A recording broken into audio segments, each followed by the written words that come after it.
Welcome to another edition of NRG this week. I'm your host, Leon Thomas. I'm going to be joined by NRG President and CEO, Mike Weiner. This is NRG this week. Here we go.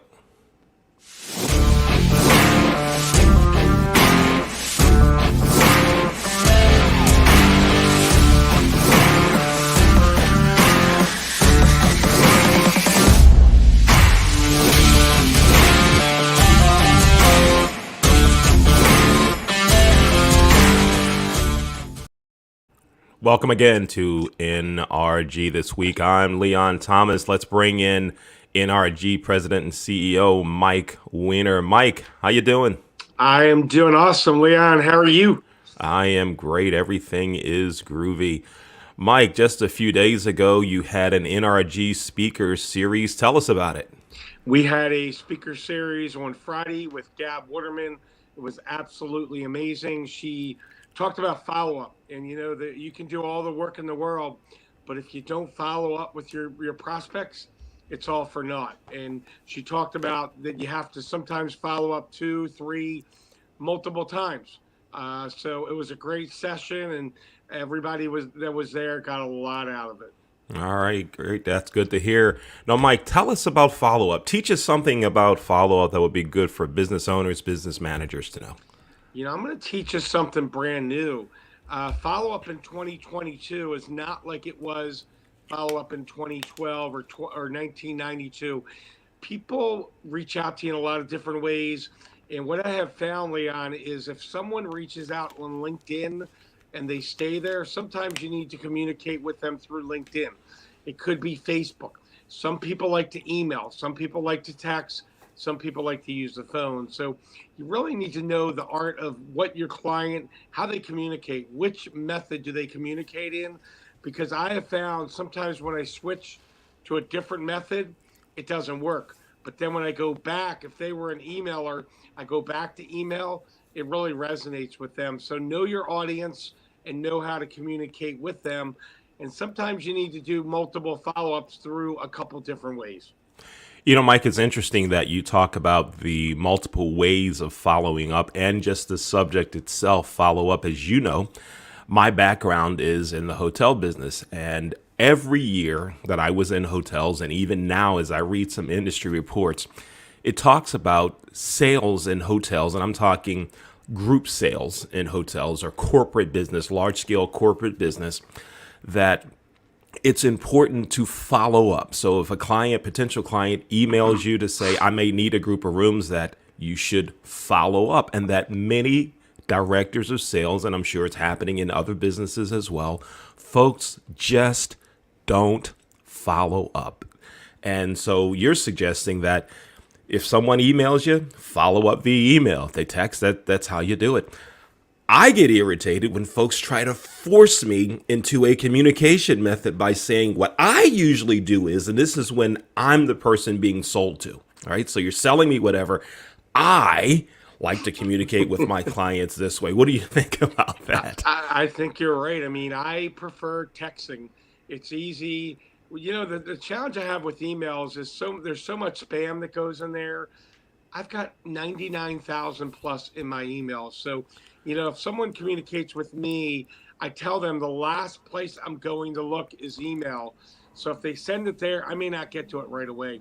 But yeah, I think, Leon, as the client, you should really dictate how you want to be followed up, how you want to be communicated with. I prefer texting. It's quick, it's easy. And, an email, you have to put dots in and this, and it's so easy to misspell something in email. But with texting, it's just 10 digits. It's not that hard to follow up one text. So, folks, first thing, if you want to communicate with Mike Weiner and you're trying to sell him something, text him. Text him. That'll be the best way to get in touch with him. You got that right, brother. And Mike, before we started, you brought up a term that I had not heard in a while as it relates to kind of follow up. It's called batching. Explain to us what batching is, please. Yeah, you know what? As I prepared for our weekly call today, I was thinking about something that people don't talk about much, and it's called batching. And what batching is putting a series of things together. So, like batching your follow up calls, batching your emails, batching whatever you need to do. But if you do it that way, you're going to be more effective. And I would recommend have a certain time during the week. Maybe it's Thursday morning where you batch your follow up calls. You have a list of all your current prospects. And by the way, I do that on Sunday night.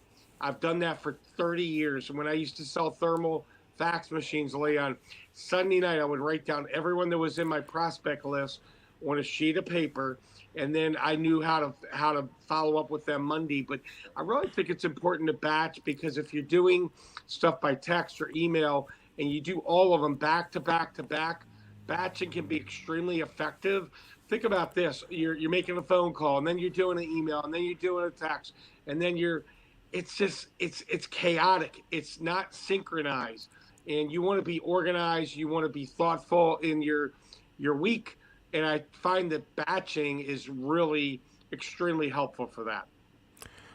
Okay, great. Now, Mike, you mentioned something. You said that you sold thermal fax This machines. dates me, baby. I'm 57 years old. The year was 1989. Disco music had ended. We had the big hair days of MTV. Thermal fax machines, and they used to go for $2,000 to $5,000 before plain paper. And people were buying. The hardest challenge back then was people didn't believe you could send a message over a phone line. People would be like, "Mike, you can't do that." So I would go in with two machines and a PBX simulator and actually show them that. But yeah, back in '89, it was all about the fax machine. Wow. Now, Mike, I'm going to tell you something that I have done. I've heard others have done it, and I want our viewers to just think about it. And if you don't do it, at least you'll get a decent chuckle about it. So, all of the retail stores now, and I'm talking retail stores and a shopping facility, a mall, but particularly the business stores like an Office Depot or Staples or something like that. Many of the associates in those stores wear these headsets, and when a customer comes in and asks a question, they often communicate with their colleagues via this two-way communication device. Here's something fun to do, and again, I've done it. Go into one of those stores and walk in really fast, and like you're looking for something, and get someone to come over and help you, or just walk up to them and real quickly say, "Hey, excuse me, can you tell me where the carbon paper is?" Carbon paper? Yeah, the carbon paper. Can you tell me where that is? Is that with regular paper? Is that with pads? Where's the carbon paper? Right? And someone in the store, they're going to call on the two-way and go, "Yeah, do we have carbon paper? Can you direct me to where carbon paper is?"